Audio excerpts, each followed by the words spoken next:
Hi, I must apologize to you all for being late. I was driving here at 90 miles an hour. I couldn't find a parking place, and like all the experiences you've been through this morning also.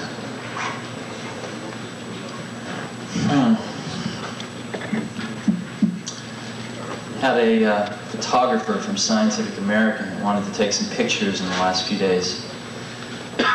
So we went over to a school. We thought they decided they wanted to take some pictures of someone from Apple in an educational setting using some computers, and we wandered over. It turns out there's a little booklet that is put out in Cupertino, and there's about 20 different schools with Apples, and we picked one out that had 6 Apple computers and wandered over there one afternoon. And this happened to be the afternoon that the 4th and 5th graders were going to be there. Once a week, 4th and 5th graders from this one school in a sort of an advanced learning program come over and use the Apple computers. And I had the most delightful conversation with some 4- and 5-year-olds. They probably know as much about the computer as I do, maybe more. And they're totally fluent in it, and they're very much at home in it, and they beat me in most of the games in it. And it was really quite an experience, because we always talk about all these things happening sort of at the intellectual, verbal level, but actually got a chance to see 20 students interacting with these computers on a one-on-one basis. And I couldn't help remembering my own school days when none of these things existed and we just get into trouble all the time. 11:30 at night, last night, a friend of mine, Bob Medcap, calls me up, and he's got 3 German friends visiting from Germany, and they want to buy 20 to 30 apples a month for some god-awful, who knows what reason. And they want them in Germany, and they want to talk about buying them at 11:30 at night. You know, a guy in Nebraska is using an Apple computer to calculate soil samples to know what kind of fertilizer to put in the ground. It's an endless array of things that people are doing with this. What's your mic? Oh, excuse me. The other one. The other one. Tier 1. Right.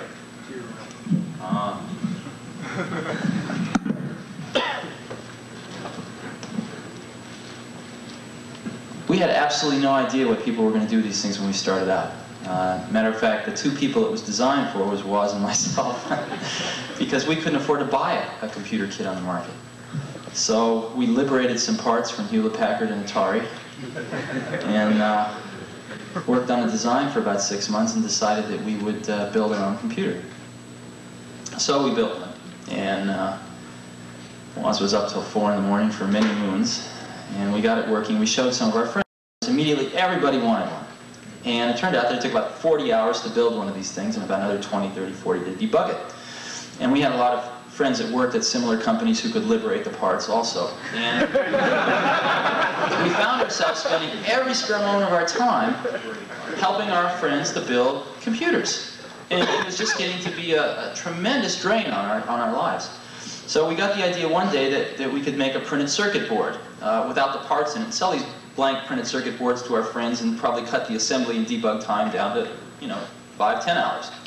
So Woz sold his HP 6 calculator and I sold my van, and we got $1,300 together, and we paid our friend of ours, who was this PC board layout person, $1,300 to do us a layout, and decided we'd sell printed circuit boards at twice what it cost to build them and hopefully recoup our calculator and transportation at some later date. So that's what we did, and I was out trying to peddle PC boards one day and walked into a bite shop, the first bite shop in Mountain View. And Paul Terrell, the then owner of the bite shop, said he would like to take 50 of these computers. And I saw dollar signs in front of my eyes. But he had one catch, which was that he wanted them fully assembled and tested, ready to go, which is a new twist. So we spent the next 5 days on the phone to distributors and convinced the electronics parts distributors around here to give us about $10,000 worth of parts on thin air, just on enthusiasm. So we got the parts and we built 100 computers and we sold 50 of them for cash, and in 29 days paid off the distributors. And that's how we got started. So we had 50 computers left over. Well, that meant we had to sell them. So then we started worrying about marketing, worrying about distribution, got on the phone to the other computer stores around the country. And gradually the whole thing began to build momentum. And at that point in time, we had some feeling that we were onto something. But the feeling is so different than the experience of actually seeing it happen right now. It's entirely different.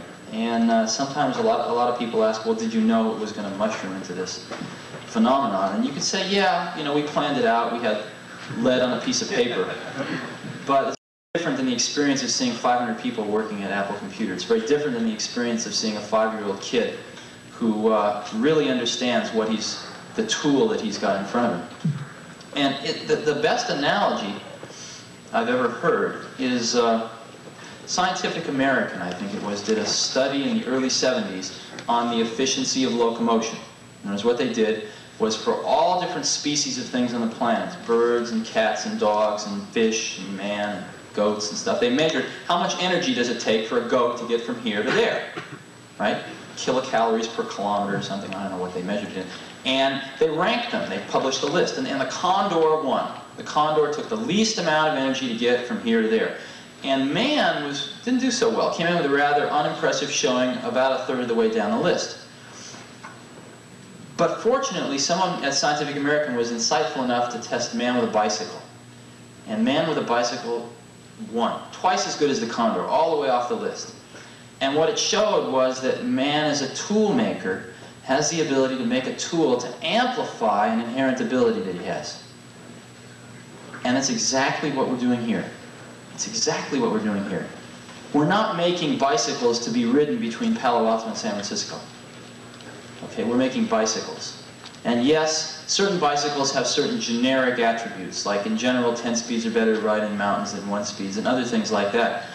But in general, what we're doing is we're building tools that amplify a human ability. Just like you could say that the Industrial Revolution was basically an amplification of a human ability, sweat, right? We amplified sweat, fractional horsepower motors, etc., etc. What we're working towards now is the ability to amplify another human ability. And we're just starting to get glimmerings of where it's going to go. As an example, how many of you have used VisiCalc? Quite a few of you.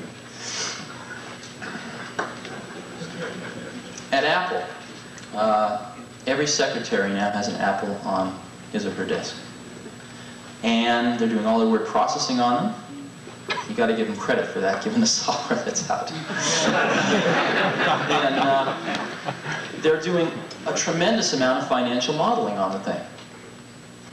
As an example, I have to keep a budget for about 40, 50 people.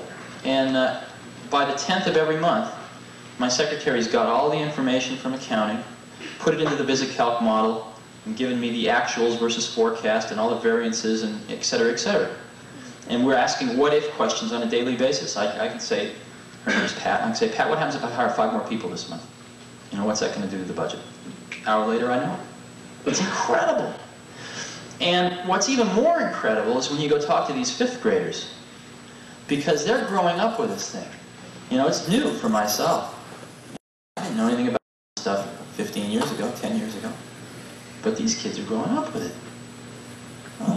I've seen some of the kids of people that work at Apple, I've seen go from being 1, 2 years old, where they push the return key. You know, they sit on their father's lap and mother's lap, and what their part is to push the return key, to actually know how to program in the last 4 years.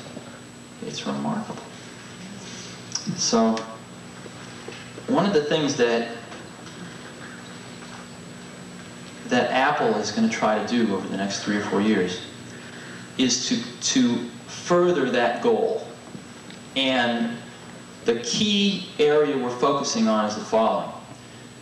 Right now, if you buy a computer system and you want to solve one of your problems, we immediately throw a big problem right in the middle of you and your problem, which is learning how to use the computer. Right? Substantial problem to overcome. Once you overcome that, it's a phenomenal tool.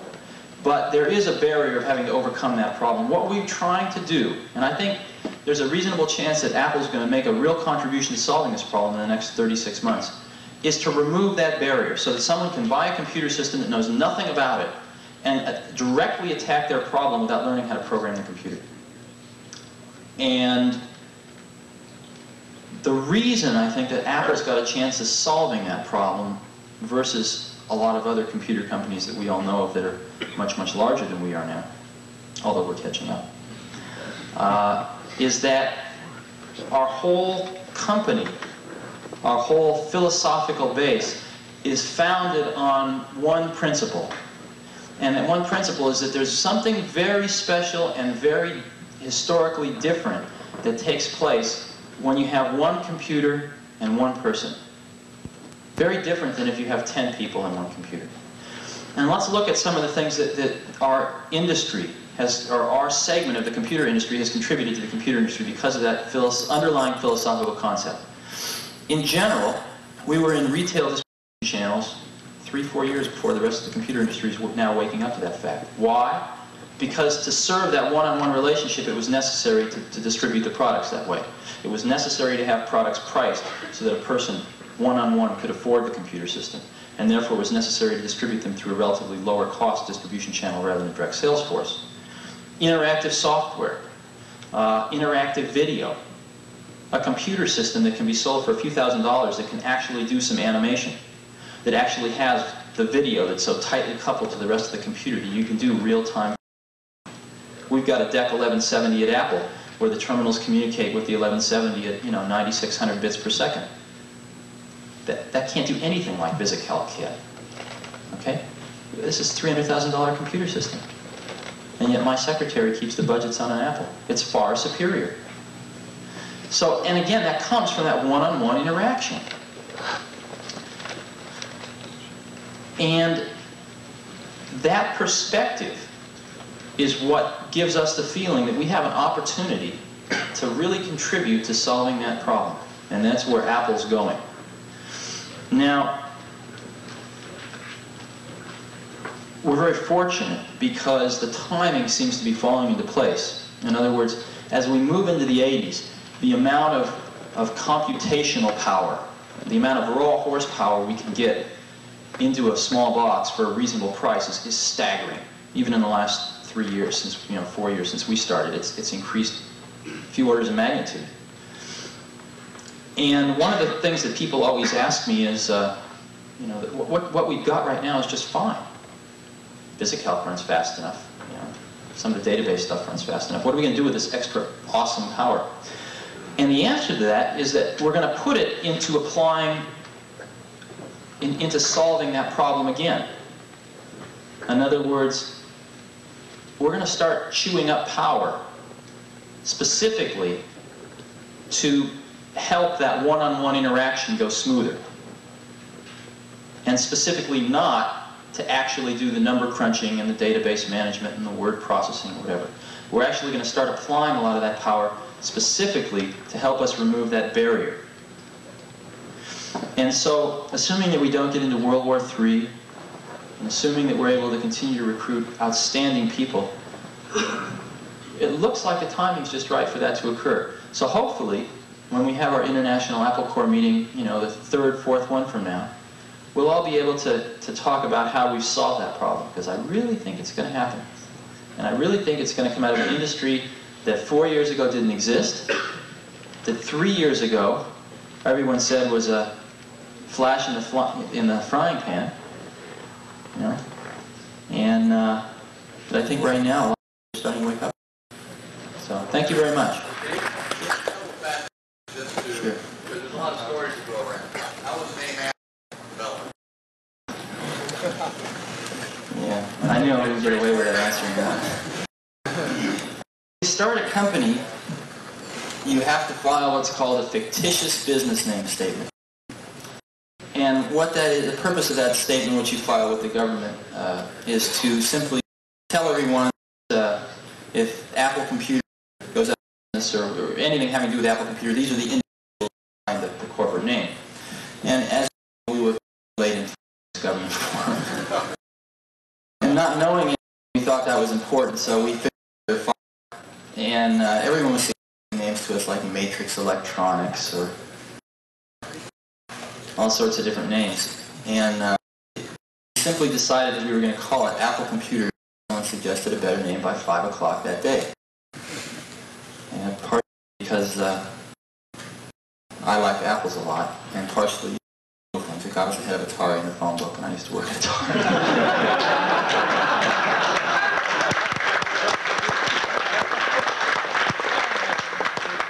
But we re-examined it on a regular basis, and we found that the juxtaposition of something that seemed to epitomize what we were going after, which was the simplicity and yet very refined sophistication. You've seen our first brochure, probably some of you have it. The title of it was "Simplicity is the Ultimate Sophistication." And that wasn't just a bullshit slogan. It actually was really what we've been striving for. And the apple seemed to symbolize that. So I think we're going to stick with it. Yeah. Yeah, getting back to what you're talking about your goals, about eliminating this barrier, this obstacle in the computer there. We're talking about all this basically hardware power that's available inside that little box. What sort of things are you talking about that's going to translate that hardware power, the power that's inside there, into removing the obstacle of what's inside there on a more concrete level? Well, you're asking me to talk about future products, and I don't want to do that. But hey, philosophically or something. Philosophically.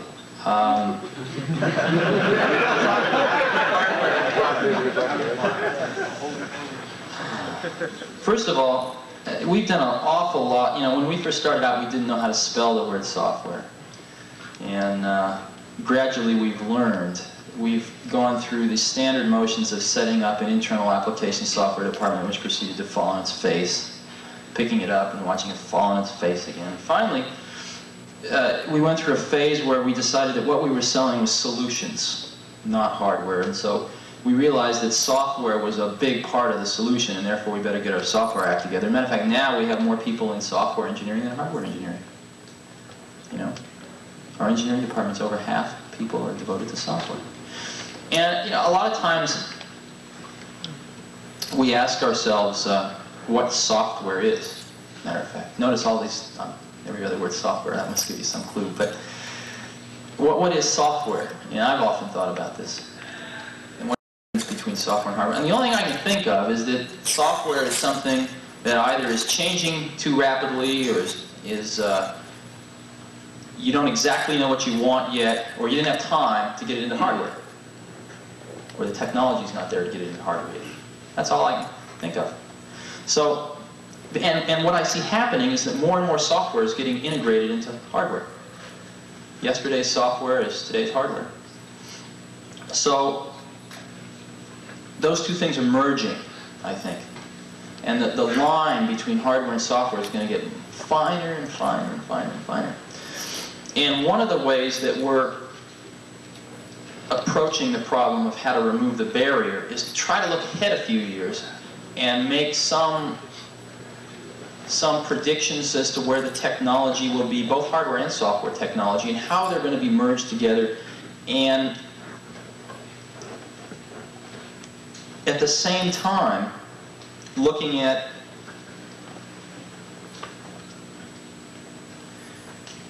very carefully looking at the kinds of high-level tools that our customers are going to need, and trying to make those two point at the same target. And I know that's very vague, and I guess I really don't want to talk about it any more than that right now. Said a lot. So, yeah. There are a lot of us that have bought Apple IIs here, I'm sure, and that put a tremendous amount of money and effort into using them and planning on using them for many years to come. Sure. What does Apple have in mind for continuing support with Apple II? In other words, not dropping it like some other companies dropped it. Sure. This line and then start out with a new one, and everyone has to go and buy all the new things, or maybe they won't want to, or whatever. But Sure. what do you have in mind for the people who want to interface at a level with? There's 3 or 4 different parts of the answer, and why don't I address each one? Because I think it's a really important question. For some crazy reason in the universe, 2 people from Los Altos and Cupertino, California managed to want something that just so happened to be what about 1 million other people wanted. And it seemed to fit the need fairly well. So well, matter of fact, that in the last 2.5 years, nobody else has come close. So, I don't think Apple II is ever going to be obsolete. To answer it in another angle, the second angle, Apple is eventually going to have a broader line of products. Simply because, let's look at automobiles. compare a Volkswagen Rabbit and a dump truck and a Mercedes-Benz, let's say. They all have transmissions, they all have engines, four wheels, seats. And they basically all perform the same basic function in transportation. What's the difference? There's a difference in emphasis. There's a difference in emphasis. And I think that that's what we're going to look at doing is potentially broadening the product line with computers with a different emphasis, slightly different emphasis than an Apple II. And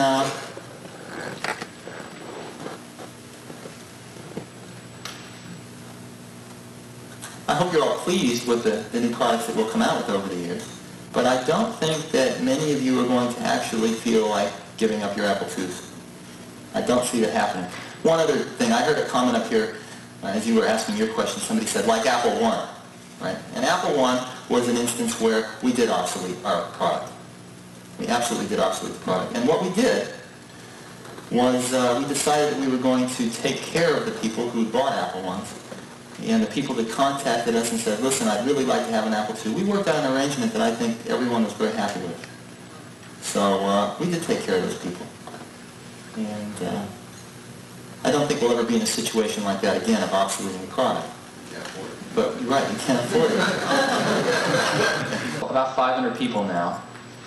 And Apple will do this year is probably somewhere between $150 and $200 million worth of sales.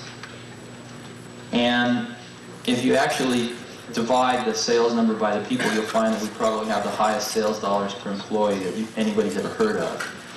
And the reason is because we've got the most incredible collection of people on the planet, at least the most incredible collection I've ever seen, or most of the other people have ever seen. And they're working very, very hard. And if you actually look at why they're there, why people have come to Apple, why people came originally, it certainly wasn't for the salary. A lot of people came to Apple and took 50% cuts in salary initially. We pay competitive salaries now, but we certainly don't attract people on the basis of salary. We attract people on the basis of an opportunity to work your butt off and get something done right, see it get out the door without getting all screwed up. And an opportunity to work with professionals that are as good as you are in other disciplines. So what we're going to judge ourselves by, the senior management of the company is going to judge itself by, is can we maintain this atmosphere of tremendous creativity, tremendous productivity, a company where it's just fine to fall on your face as long as you pick yourself up pretty fast. An environment where we give people enough rope to hang themselves by and hope that they don't. If we can maintain that for the next 10 years and beyond, we'll have been successful. And the rest of the stuff will take care of itself. The rest of the stuff will take care of itself.